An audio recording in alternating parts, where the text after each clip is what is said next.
Distingués invités, chers compatriotes,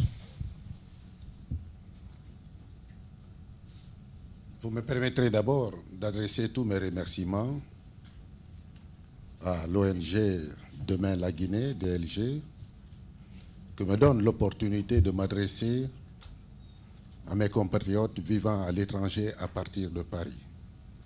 Merci à vous pour la bonne organisation. Je suis surpris par l'envergure de la salle et le public tout aussi important. Merci encore une fois. Mesdames, Messieurs, distingués invités, chers compatriotes, c'est un grand plaisir d'être aujourd'hui parmi vous, ici. Mais c'est avec une grande émotion, le cœur serré, que je m'adresse à vous à un moment critique pour notre pays. La Guinée est devenue ces dernières années un pays d'émigration par excellence. C'est pourquoi, pour commencer, je voudrais que l'on ait une pensée pieuse pour tous ces Guinéens qui ont péri dans le désert et en haute mer en tentant de rejoindre les côtes européennes. Contrairement aux discours populistes qui prévalent ici et ailleurs, ce sont les braves hommes et femmes qui combattent pour une prospérité plus grande et mieux partagée. Je souhaiterais donc que l'on observe une minute de silence pour nos compatriotes qui ont perdu leur vie dans le combat pour une liberté et une prospérité plus grande pour leur famille.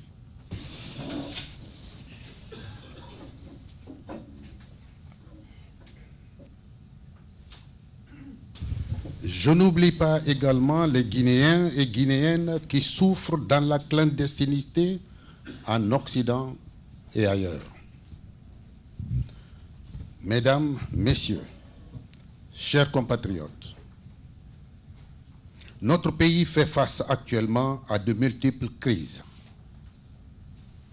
Une crise sociale qui se manifeste par des tensions entre l'État et les partenaires sociaux dans plusieurs secteurs, notamment l'éducation et les mines. Des tensions communautaires suscitées et entretenues par les gouvernants actuels entre les composantes ethniques de notre pays. Une crise politique qui fait que la Guinée va de désaccord politique en désaccord politique depuis une décennie, avec leur lot de violence et de mort.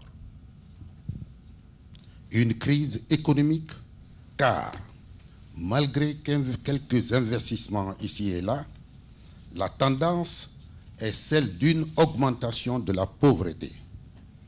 On estime aujourd'hui que plus de 50% des Guinéens vivent en dessous du seuil de pauvreté, c'est-à-dire moins de 2 $ par jour et par personne.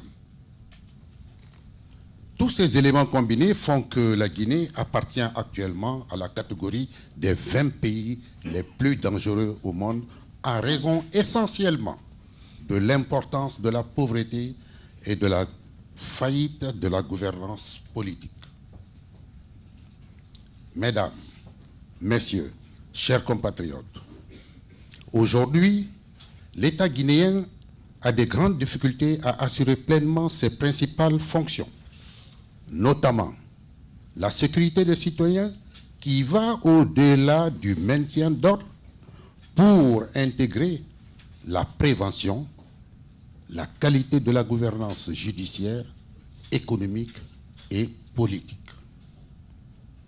Le développement de la culture de l'impunité auquel nous assistons profite surtout aux puissants, entrave les libertés fondamentales des citoyens et ouvre la voie à toute forme de dérive, y compris l'extrémisme violent.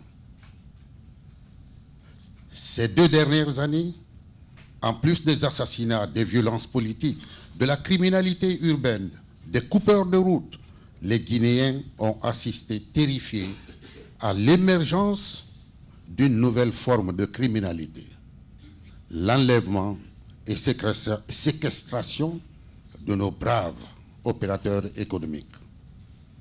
Ces diverses formes de criminalité attestent d'une fragilisation de plus en plus inquiétante de l'État guinéen. Mesdames, Messieurs, vous vous demandez certainement à qui la faute?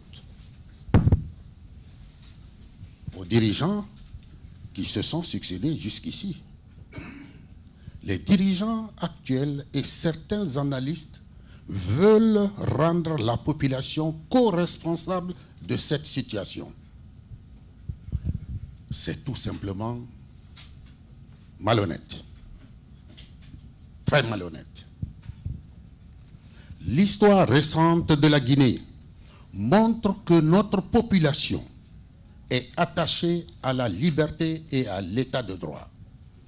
Pour preuve, ce sont les promesses de liberté et d'état de droit du PDG RDA qui ont poussé les Guinéens à voter massivement pour l'indépendance le 28 septembre 1958. Ce sont les promesses de liberté et d'état de droit qui ont poussé les Guinéens à applaudir l'arrivée des militaires au pouvoir en 1984. C'est aussi l'attachement à la liberté qui a amené les Guinéens à défier la junte militaire le 28 septembre 2009. Ce sont les promesses de liberté et d'état de droit d'Alpha Condé qui ont conduit les Guinéens à accepter son élection, bien qu'il ait de plus en plus tendance à l'oublier. Mesdames, Messieurs, chers compatriotes, aujourd'hui, nous assistons impuissants à la faillite progressive de nos institutions tant étatiques que traditionnelles et à un débat d'opinion qui n'a aucun lien avec la réalité des faits. Les violences que vous voyez en Guinée ne sont pas le fait d'une communauté contre une communauté. Elles ne l'ont d'ailleurs jamais été, même si cela ne réduit en rien nos douleurs. Nous assistons aujourd'hui, comme hier, à un phénomène simple. Des Guinéens utilisant la puissance publique et agissant au nom de l'État, violentent et stigmatisent d'autres Guinéens dans le seul but de se maintenir au pouvoir. C'est triste. Cette triste réalité est en train de semer le doute sur notre volonté de vivre ensemble et notre attachement à la liberté et à l'état de droit. Sachez, chers compatriotes, que la grande majorité des Guinéens souffrent de cette division, pas seulement en raison des perturbations générées, mais surtout parce qu'ils sont attachés au rassemblement, à la tolérance et à la concorde nationale. L'immense majorité des Guinéens souhaitent un dépassement de l'ethnie, mais au lieu de leur proposer des outils pour le vivre ensemble, les dirigeants actuels proposent à nos différentes communautés la violence, la peur, la haine de l'autre.